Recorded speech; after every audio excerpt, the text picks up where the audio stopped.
AC Milan amankan Andrej Kostic, striker muda Serbia yang dijuluki The Next Vlahovic. AC Milan dikabarkan tinggal selangkah lagi merekrut striker muda asal Serbia, Andrej Kostic. Pemain berusia 18 tahun ini disebut sebagai salah satu talenta paling menjanjikan dari negaranya. Menurut laporan La Gazzetta dello Sport, proses transfer Kostic pada dasarnya sudah selesai. Milan melihat perekrutan ini sebagai investasi jangka panjang untuk memperkuat lini serang mereka di masa depan. Saat ini, Kostic masih bermain untuk Partizan Belgrade. Meski usianya sangat muda dan menit bermainnya belum banyak, ia sudah mencuri perhatian pemandu bakat Eropa. Setelah musim ini, ia menjadi pencetak gol terbanyak kedua di timnya dengan koleksi 8 gol di Liga Serbia. Secara fisik, Kostic juga dinilai sangat menjanjikan. Dengan tinggi badan 188 cm, ia memiliki postur ideal sebagai penyerang tengah modern yang kuat dalam duel udara dan adu fisik. Gaya bermainnya inilah yang membuatnya sering dijuluki The Next Vlahovic. Apalagi ia berasal dari negara yang sama dan menggunakan agen yang sama dengan Dusan Vlahovic.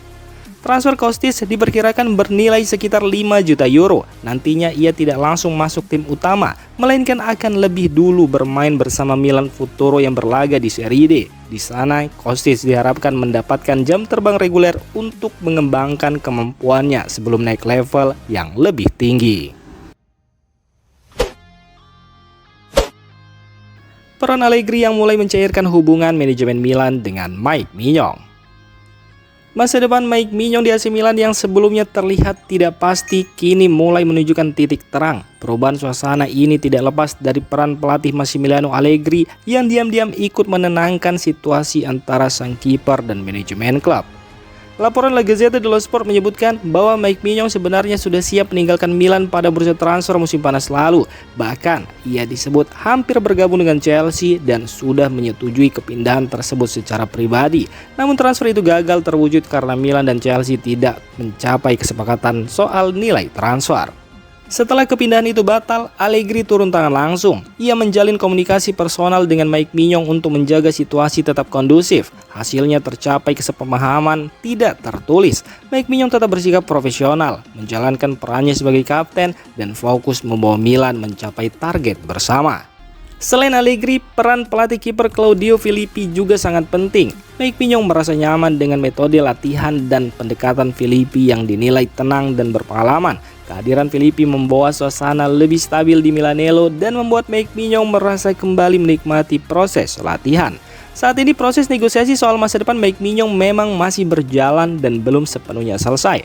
Namun situasinya jauh lebih baik dibandingkan beberapa bulan lalu.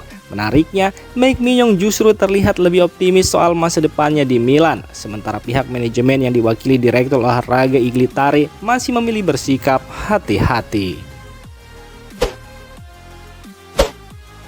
Lini belakang AC Milan jadi sorotan setelah rentetan kebobolan.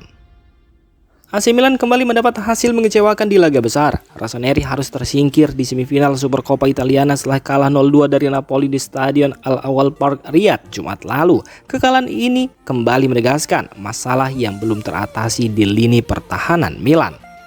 Masalah tersebut sebenarnya sudah terlihat sejak beberapa pertandingan sebelumnya. Saat menjamu Sassuolo di San Siro pada 14 Desember, Milan juga kebobolan 2 gol. Situasi ini menunjukkan bahwa pertahanan Milan belum tampil solid, bahkan saat bermain di kandang sendiri. Kemudian ketika Milan bertandang ke markas Torino pada 9 Desember, dalam laga tersebut Milan langsung tertinggal cepat setelah Nikola Vlasic mencetak gol pada menit ke-10, disusul gol Dufan Zapata 7 menit kemudian. Kebobolan 2 gol di awal pertandingan kembali memperlihatkan rapuhnya organisasi pertahanan Milan. Meski Milan akhirnya mampu bangkit dan memenangkan laga itu lewat gol Adrien Rabiot serta 2 gol Christian Pulisic, fakta bahwa mereka kembali kecolongan di menit-menit awal tetap menjadi catatan penting. Rentetan kebobolan di 3 laga terakhir ini menjadi alarm bagi Milan untuk segera membenahi lini belakang jika ingin kembali bersaing di level tertinggi. Zachary Etikami jadi satu-satunya pelapis Selemakers di AC Milan. AC Milan harus menyesuaikan langkah mereka di bursa transfer akibat keterbatasan anggaran. Situasi ini membuat Zachary Etikami diproyeksikan menjadi satu-satunya pelapis Alexis Selemakers di posisi bek sayap kanan. Sepanjang musim ini, Saelemaekers tampil sebagai pemain penting dalam skema permainan Massimiliano Allegri. Pemain asal Belgia itu menunjukkan perkembangan pesat dan konsistensi mengisi posisi bek kanan. Namun performa apik tersebut menyimpan persoalan lain, yaitu minimnya kedalaman skuad di sektor tersebut. Saat ini Milan tidak memiliki alternatif yang sepadan jika Saelemaekers harus absen, baik karena cedera, akumulasi kartu, maupun alasan lainnya. Dalam kondisi seperti itu, tanggung jawab besar akan langsung jatuh kepada Zakaria Tekami, pemain muda yang dinilai punya potensi tetapi masih minim pengalaman. Menurut Corriere dello Sport, situasi ini diperkirakan tidak akan berubah dalam waktu dekat. Masalah keuangan klub menjadi faktor utama. Milan disebut mengalami defisit anggaran hingga 100 juta euro akibat kegagalan lolos ke Liga Champions. Tekanan finansial tersebut memaksa manajemen menerapkan penghematan ketat di bursa transfer. Akibatnya, Milan tidak memiliki dana yang cukup untuk mendatangkan bek kanan baru berkualitas. Meski Saelemaekers tidak mungkin dimainkan di setiap pertandingan, tim pelatih saat ini tidak punya pilihan selain mengandalkan Zakaria Tekami sebagai pelapis utama. Rafael Leao berpeluang tampil lawan Verona, namun Matteo Gabbia masih absen. AC Milan mendapat kabar cukup baik jelang laga melawan Hellas Verona. Rafael Leao dikabarkan sudah pulih dari cedera dan berpeluang tampil. Sementara itu, Matteo Gabbia masih belum bisa memperkuat AC Milan. Setelah absen di beberapa pertandingan penting karena mengalami cedera, Leao kini bersiap kembali berlatih bersama tim utama. Kehadirannya tentu menjadi dorongan besar bagi lini serang Milan, mengingat tim sangat membutuhkan kecepatan dan kreativitasnya di lini serang dalam skema permainan Massimiliano Allegri. Meski begitu, peluang Leo tampil melawan Verona akan ditentukan dari respon fisiknya selama sesi latihan intensif di Milanello dalam beberapa hari ke depan. Tanpa tekanan hasil, setelah gagal melaju ke final Supercoppa, Milan kini bisa lebih tenang dalam mengatur waktu comeback sang pemain demi menghindari cedera kambuhan.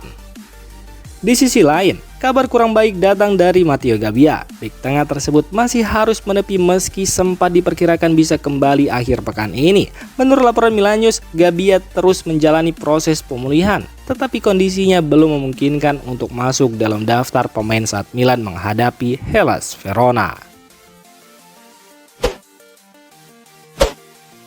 AC Milan mulai mempertimbangkan untuk melepas Christopher Nkunku karena performanya dinilai belum sesuai harapan. Penyerang asal Prancis itu didatangkan dengan biaya besar, namun kontribusinya di musim pertamanya bersama Rossoneri masih sangat minim.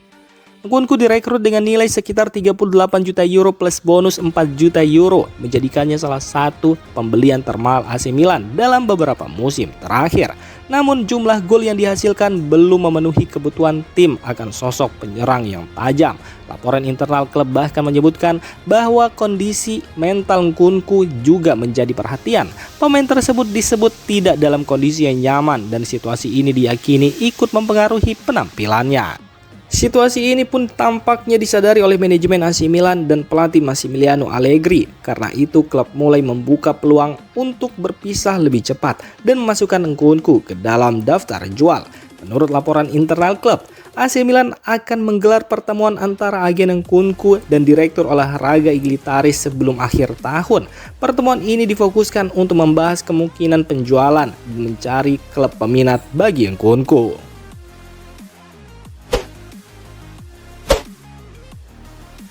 Demikian informasi dunia sepak bola terupdate hari ini. Untuk kamu yang gak mau ketinggalan seputar informasi sepak bola Eropa, silahkan like, subscribe, dan share video ini. Terima kasih.